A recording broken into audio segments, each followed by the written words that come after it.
Now, as the lead singer of the Sex Pistols, he gave a whole new meaning to the phrase, God save the Queen. Johnny Rotten, as he was then, gave voice to the furious, rebellious instincts of the punk generation. 37 years on, and John Lydon, as he is now, has written a new autobiography. So has he mellowed? I went to meet him to find out. Let's have a look at that, right? I look at it like, that man's a bit hard and severe, well, but at the same time... Well, are you hard and severe? He's being a bit whimsical. Look at the chin, right? I don't look at the chin, I look at the hair. Nah, you've got to look at all of it. It was a bit short then. I cut it too much. But you've still got it, and it's still standing up. That is amazing that I still do have hair. So I can actually say, my fellow peers, you ain't got what I got. God save the Queen, the fascist regime. Why do you think the Sex Pistols didn't last longer? The bad management might have had everything to do with it, but mostly we were put together in such a ramshackle way that we never gelled as human beings once we started to work together. One of the things which really interested me there was your view about Jimmy Savile and your knowledge at the time that it was going on. Yeah.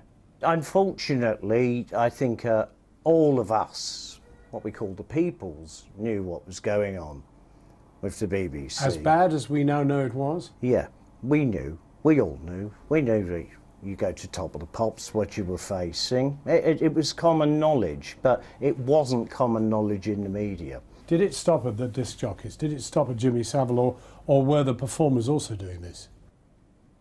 Oh, I have no doubt some of the performers were up to messing around with underage girls, but that wouldn't have been my way.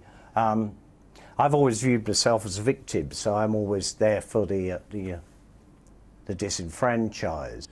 What do you make of the politics of today? Vile nonsense, stupidity, lying and deceit, of course, will always be a part of the political agenda. But worse than the protests that you had with the Sex Pistols? They sound to me, and they come across to me, modern politicians, particularly in Britain right now, as uneducated morons. They've been to Eton. They're overprivileged, yes. They've been to Eton. Is the revolution complete?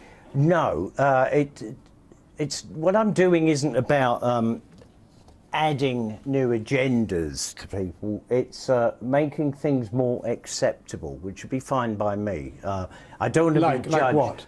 Well, I don't want to be judged as being like a total revolutionary, because I'm not interested in that. Society can carry on doing what society does. I've had problems from childhood, and the book deals with that. Now, when I recovered, for instance, from meningitis, if you can call it recovery, it took me 4 years to find my full memory. The pain you go through of not remembering your own parents. It took a lot out of me to have to go back into my childhood and face that pain and thereby really regurgitate the death of my parents and the lonely isolationism of that. Now, I don't think I've ever made up to my mum and dad, and they're dead now, and it breaks my heart. I've never made up for them for the fact that I forgot who they were. Really, my message through my music is really bloody learn to love each other properly, because you only get one go at it. Oh, I'm going to cry now.